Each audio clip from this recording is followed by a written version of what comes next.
Good morning. Yes. ROOTCON. Thank you for inviting me.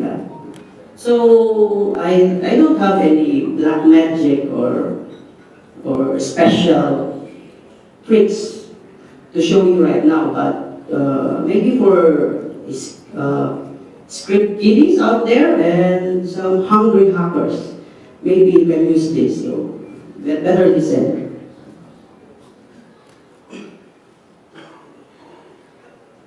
Okay, welcome. Welcome to my topic, exploiting home routers.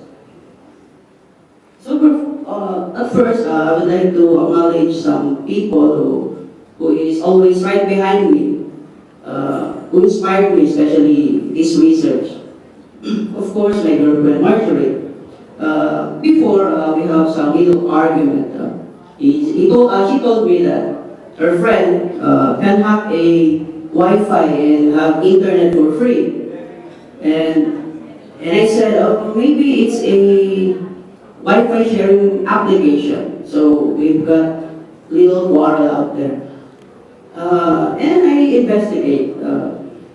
After that, I found out that, yeah, that's a default Wi-Fi password. So she really got me there. Next is my prayer partner, Diane. She's an CDO. She loves praying me. He prayed for me that I will use this little knowledge of mine for good. Thank God for the miracle.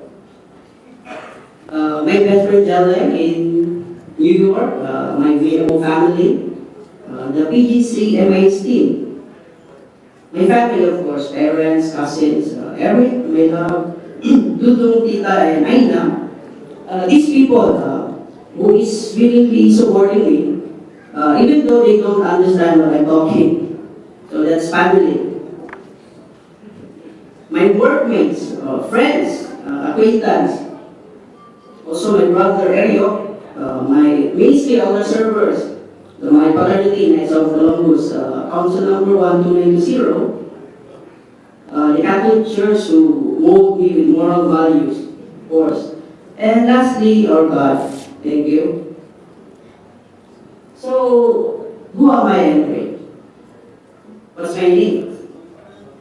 Yes, I am Eskie, and you can call me anytime. Okay, I'm Eskie Cyrus James Maquilang. I'm new here.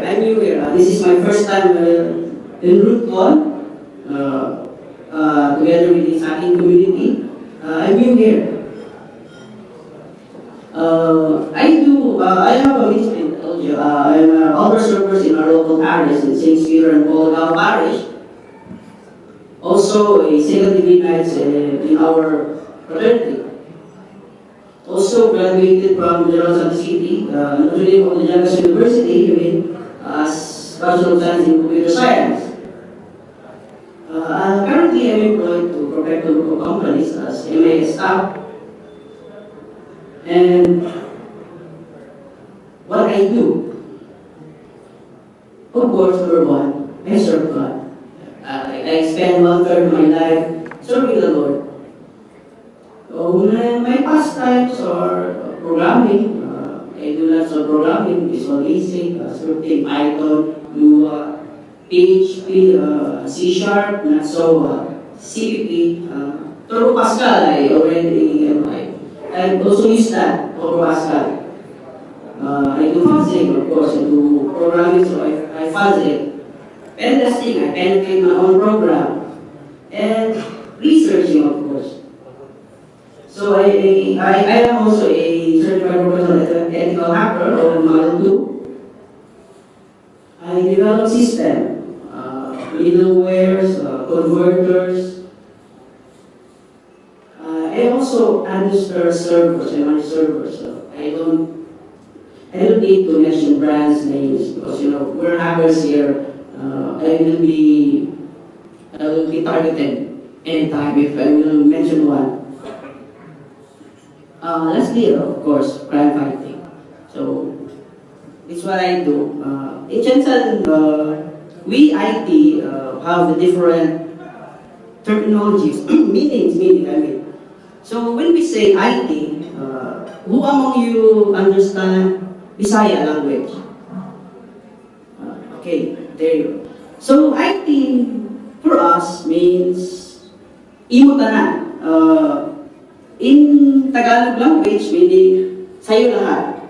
So when our other department will be having trouble with minor problems, we are the hand fighters who are helping them always.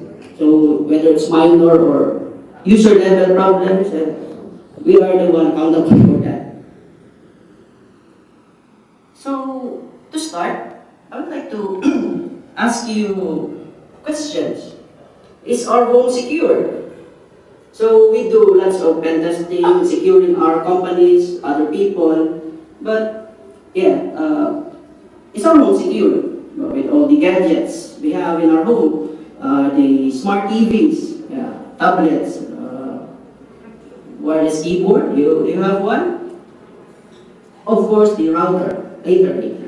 So with these, with these devices, everything has vulnerabilities.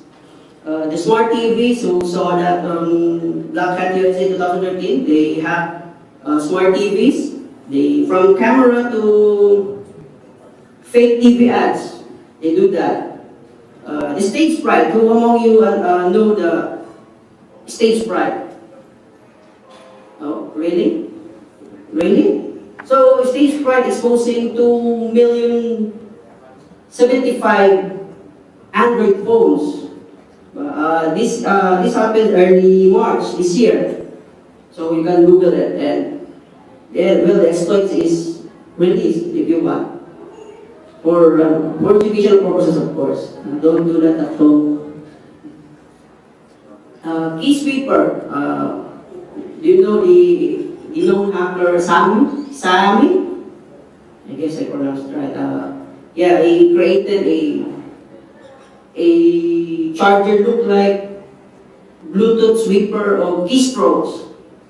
You will be seeing just another charger plug or a socket, but it records keyboard keystrokes. And especially our target today is the router. So yesterday we have our good speaker talking about ThinkBots. So maybe yes, having these vulnerabilities, ThinkBots will be infected our routers too. But we will not tackle that deeply. So here we go. SpeedServe 504AN and CASDA KW5A293. So do you have those routers, or have you seen those routers anywhere? No? So we have two options here. Better think for replacement or for educational purposes. We will be playing it.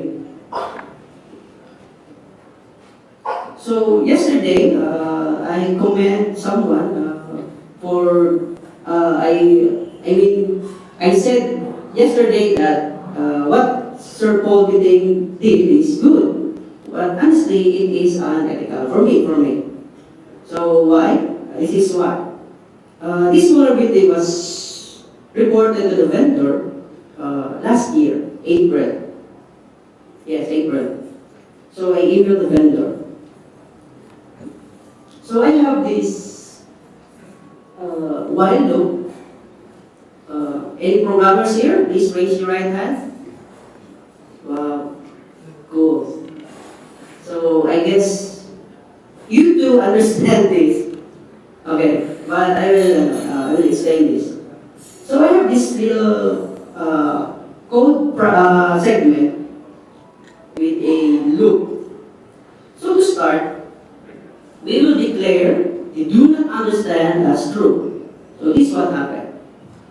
I called the customer care. I told them that I can have my own router, and they replied, oh, maybe your password is too big, sir. I explained. I I explained very, what do you call that? On the level that they might be understanding what I'm saying, but still, the next declaration will be, do not understand as true. So all they did, they sent me technicians. The next thing happened, I shown my exploits, then run them and said, "Oh, awesome, cool. Where did you download that?" Sir, I didn't download it. I made it. So all I did is to replace my router. So that's why I have found two. I have two kinds of router. So the first one was reported and replaced by another same vulnerability exists on the specific router. So again, I check that router and test if the same vulnerability is there. So yes, it's there. Next thing I did is to call again the customer care, and the same the same thing happened. In other words, they don't understand. So they sent another technician. So and then the technician said that, "Sir, we don't have any routers. The same routers will be replaced. We can't do anything about it." So that's sad. So again, after a couple of days, bunch of technicians came to our home. They bought the head of the technician and bought a new router, Sagencom, the brand is Sagencom. And they are happy holding it and they want me to test it. Unfortunately, the router don't have the same vulnerability. But after a year, when I remember that I have a special task, maybe soon, maybe if I will ROOTCON, I'll be talking about the other router. So, the problem exists. The router don't have updates or any what do you call that? They don't have any changes or any move from the PLD. They don't give me patch or anything. So they just replace router. So I add another line. If I stop calling, then exit loop. So that's what I did. I stopped calling because nothing will happen. So we should report it responsibly. As a responsible researcher, we have tasked to report those vulnerabilities. So here's some list that you might use to the future. First, you need to document all the details, of course. So how did you find the exploit, the POCs? Also, yes, contact the vendor even though it's so annoying or whatsoever. And also, next is to contact a CB numbering authorities. So I have a link here. So I did contact any one of the CB number authorities. So they asked me, did I contact the vendor? So I told them the story. And they said, okay, we will be dealing with the vendor. So after a month, they told me that my research will be published because the vendor is not replying on any of their queries. So let's begin. Number one on my list is the cross-site request forgery. Do you know what this do? So by definition, this is an attack that forces an end user to execute unwanted actions on a web application in which they are currently authenticated. So that's according to OAuth. So in the router, here's the syntax. It's a basic HTML authentication. I don't know if that's right. So we will just basically username, colon password, @ the IP address, / the vulnerable URL. So it's like this. I know who are only your users of LED. You. Okay. So I know you know the default username password, right? It's very common on the internet. So the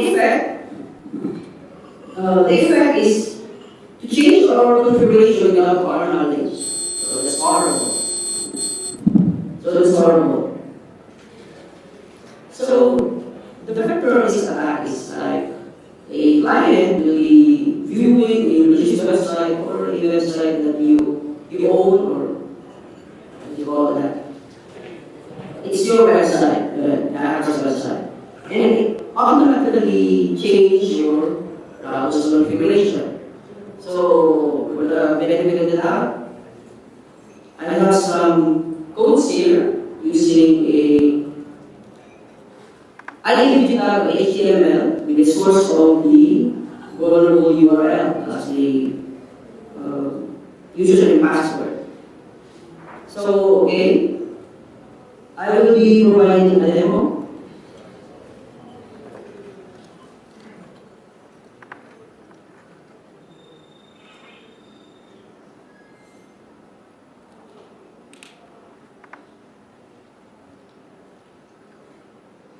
So any smartphone users there? And by the way, I forgot my selfie. Thank you. So check out your Wi-Fi. Anyone saw a PLDT MyDSL SSSID? Please confirm. Okay, no, maybe I haven't turned it on. Please confirm. Anyone? Okay, confirm. So with this exploit, we can change it automatically.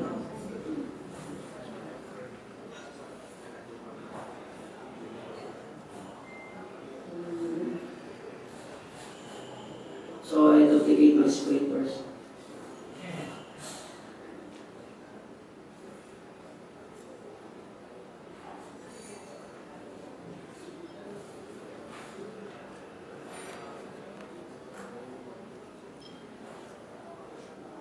Okay, here we go.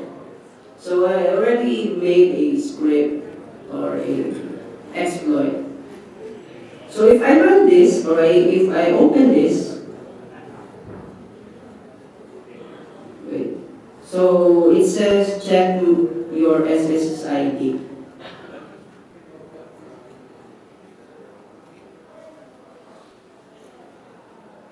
Oh wait, I think the exploit didn't work.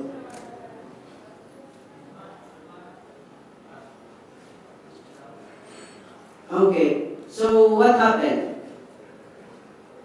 What happened? Anyone? Okay, sige. Ako na lang sasagot. Ito na lang. Okay, it was changed. Of course, it was changed to pawn. So by merely viewing the infected website, I can remotely change the SSSID. So, well, here's the code.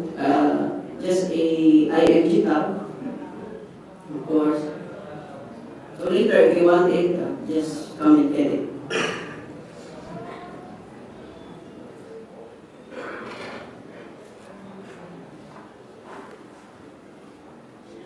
Okay, next.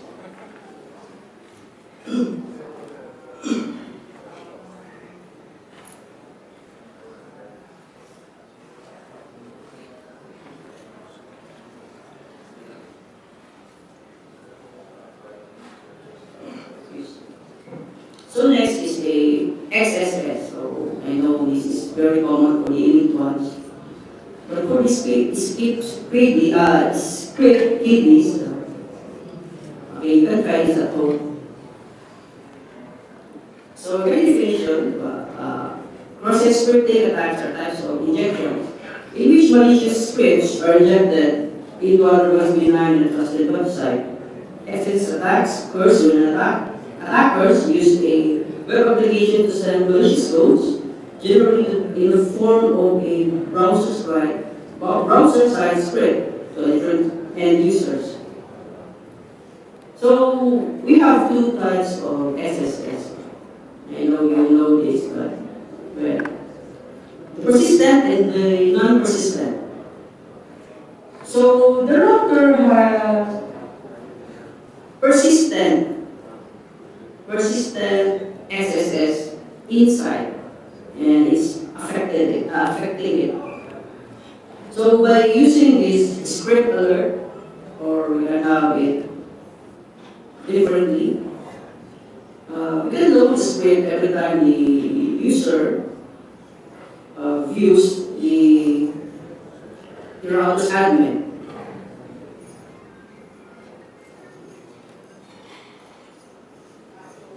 So also we can use the request and request virtually, of course, and a data tamper, just in case a validation is required. So it will be like this, using a CSRF. Same. When the viewers view your website will be ejecting script inside the router.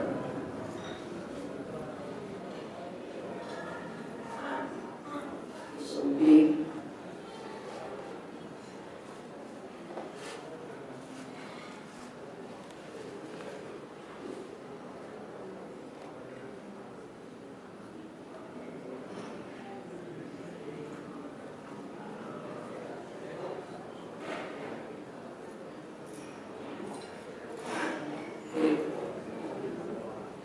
So somewhere in this application, it is the SSS first. So we will be just adding a text with a double quote and close tag, and type in a script alert, or maybe look for.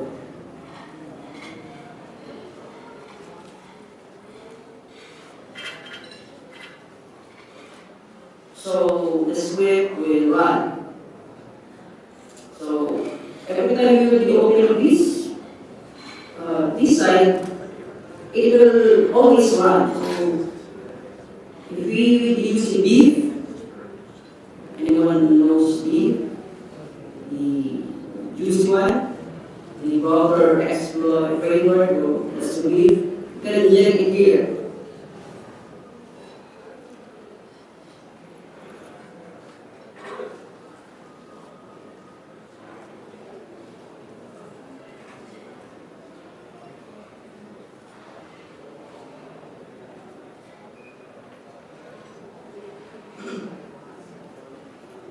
So also you can use cross-site surgery. So I also have that script there.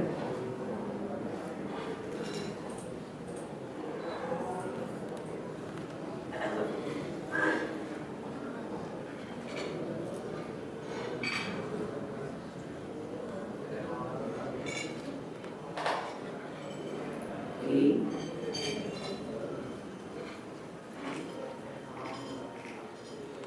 So there. So running the exploit, then ROOTCON next.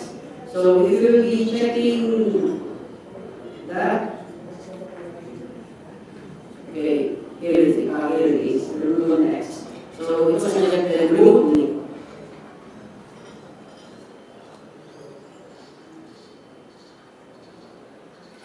So tight. So next. The buffer overflow.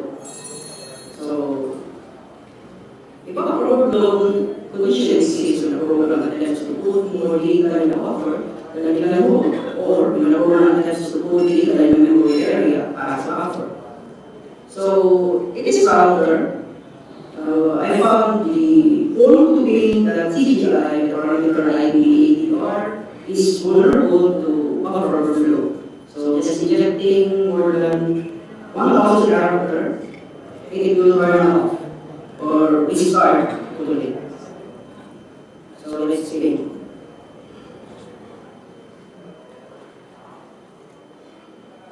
So I have a screen here.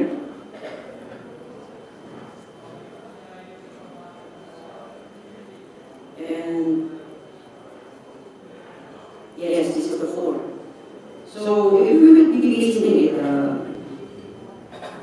it will, it will be cut. Why? Because it was set to max value 40. So all we have to do is to inspect and just delete this. So you can use this in any web penetration testing.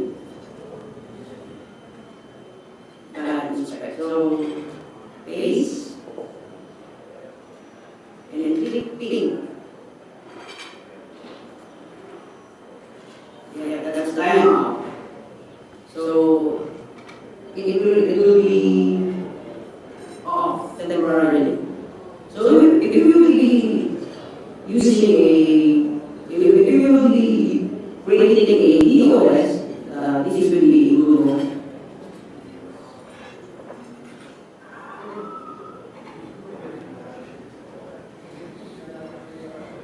So here, lastly, the hardwood coded credentials. So it is always, it has already been documented. The software contains hardwood credentials, such as a password or cryptographic key, which uses for its own inbound authentication and outbound communication to external components or encryption of internal data.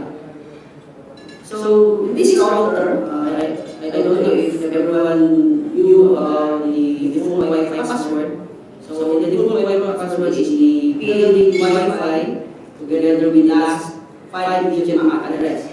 But here, the hard-coded credentials, it is the last 4 MAC address plus error code. So here's the link. So what it is when a hacker is inside your network, so the hacker can use Telnet and use the password I told you to check the Telnet of the router, and you can get everything there. So I have a demo also.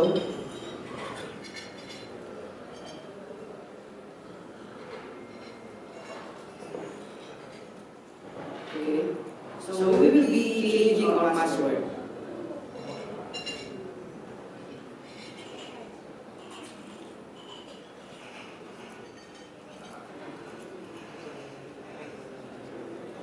So our password is changed.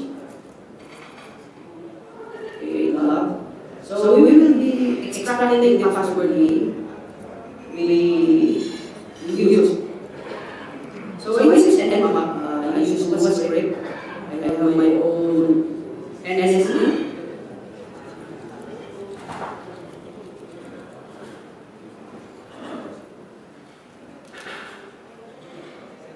So we'll just wait for half a minute for sure. So here we will be expecting the password that we will change. So even though we will be changing our default account in the router, we are not safe with their hardware credentials because we can extract all the data inside it. There, the password. So there you are. That's the new password.